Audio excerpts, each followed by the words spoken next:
হতে ইচ্ছে করে, ও ভাই তুহা সিদ্দিকী।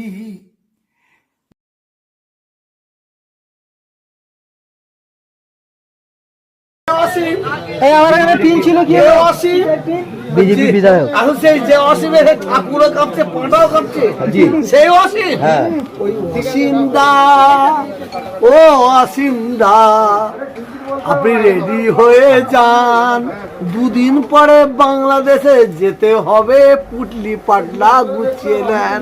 কি বলবো ওকে, ও লোকটা বহুরূপী, বহুরূপী মাল। মতুয়াদের ঠকিয়েছে। হ্যাঁ, মতুয়াদের ঠকিয়েছে। মতুয়ারা দুদিন পরে ওই অসীম বাবাজির মাথায় একটা সুপরি রাখবে, সুপরি রেখে খড়ম দিয়ে মারবে। একটু অপেক্ষা করুন, মতুয়াদের ঠকিয়েছে। ও ভাই অসীম বাবাজি, উটলি পাটলা গুছিয়ে নিন, বাংলাদেশে যেতে হবে আজকে দিন।